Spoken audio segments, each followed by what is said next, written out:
перші поляки і католики почали населятися тут в Кодимі і в Кодимському районі в 16 столітті після унії польсько-литовської в 1569 році. І тут після цієї унії в Любліні почали прибувати перші люди, які оселилися тут в селах Кодима, Лабушне, Лисогірка, тоді французька і так далі. Родина Скальських є зв'язана з цю землю від 18 століття, 19 століття. Її рідне село родини Скальських – це Лабушна. І там народився батько генерала Станіслава Скальського, Шимон Едмунд Скальський. Тут маємо метрику його народження в 1881 році. Власне, тут народився батько генерала. Тут маємо його фотографію, батько і мама генерала Скальського. Його дядько був тут священником, працював в Кодимі. Отець Антоній Скальський хрестив його в костьолі. Тоді це був костьол римокатолицький, який був построєний перший дерев'яний в 1812 році, а потім мурований в роках 1829-1850. І там настоятелем з 1904 року настоятелем був власне рідний дядько генерала Станіслава Скальського, отець Антоній Скальський, який працював тут на посаді римокатолицького настоятеля в Кодимі в 1904 по 1922 рік. Отець Антоній Скальський хрестив генерала Скальського, який народився, свого племінника, який народився 27 листопада 1915 року в нашому невеликому місті Кодима на Поділлю, на Кодимщині. Тут маємо його фото вже з Дубна, коли він має вже 7 років. Знаємо, що в 1918 році, коли генералу було тільки 3 роки, він з мамою тікає з території нинішнього Совєтського Союзу до Польщі і прибуває в місті Дубно на Західній Україні, це Рівненщина. Там вчиться в школі, там є його перша любов, перша дівчина, яка була єврейкою, яка потім померла, була розстріляна через німців во время Другої світової війни в 1943 році. Потім, після закінчення школи, в 1933 році генерал Станіслав Скальський поступає в школу для льотчиків в Польщі, в Дембліні.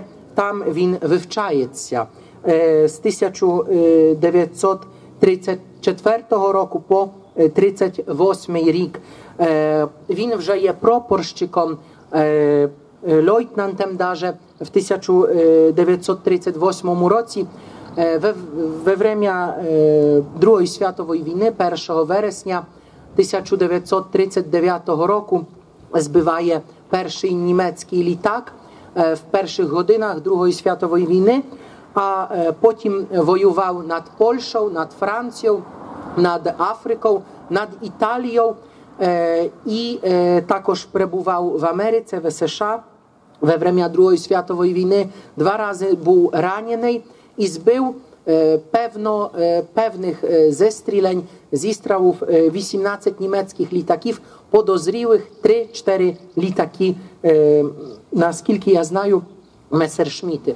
Потім він так само, як його дядько, отець Антоній Скальський, який був ув'язаний в Браїлові на Поділлю і прийшов через тюрму НКВД за це, що був католицьким священником, який, власне, тут працював в цьому костьолі, якого тут можемо бачити на фотографіях.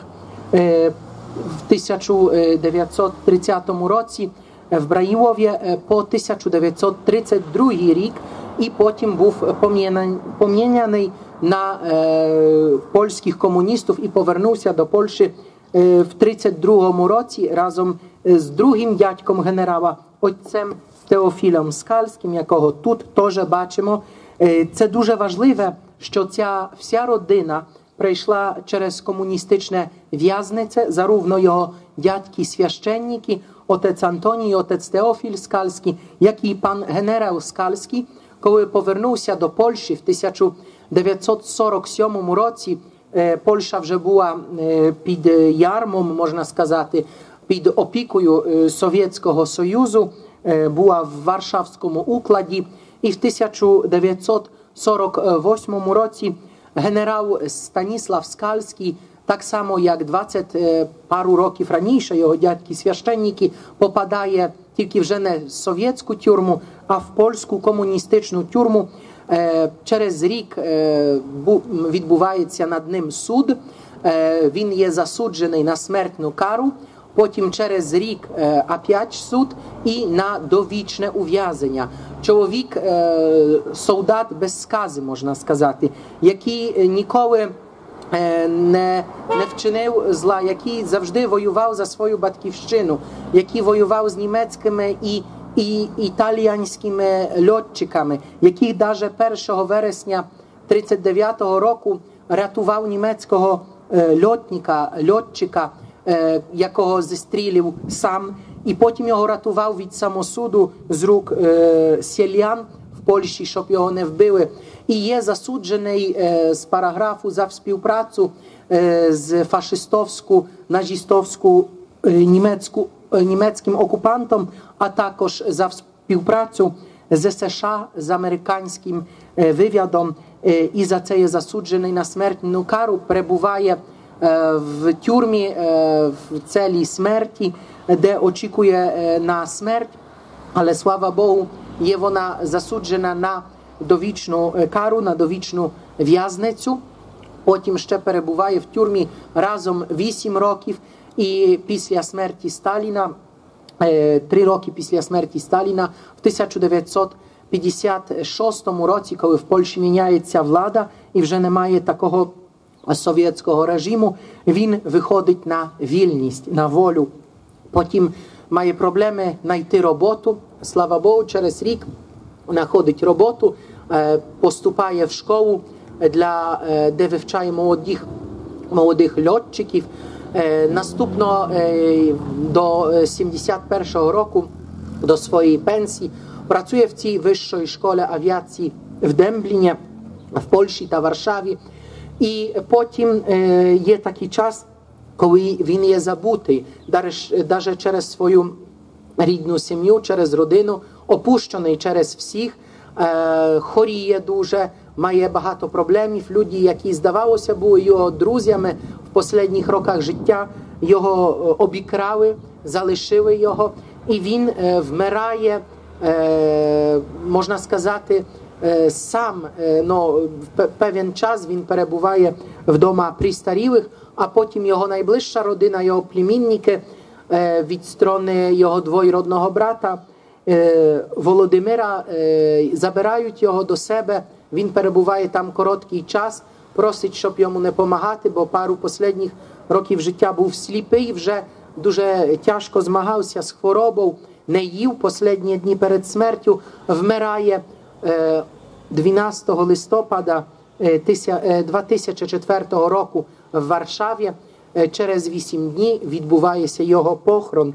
Він для молодих людей з Кодимщини може бути прикладом такої незломної постави для наслідування, що означає Бог, хонор і батьківщина, що треба воювати за свою справу і навіть віддавати життя для цієї справи, для своєї батьківщини, для добра громадян своєї країни, яку він дуже любив. Він завжди хотів, щоб Польща була незалежна, вільна. Так само думаю, що для молодих людей, для громадян України, молодих людей з Кодимщини, з Одещини, він є таким прикладом, як любити свою батьківщину, що навіть аж по смерть віддавати життя за вільну і незалежну батьківщину. Дякую за увагу.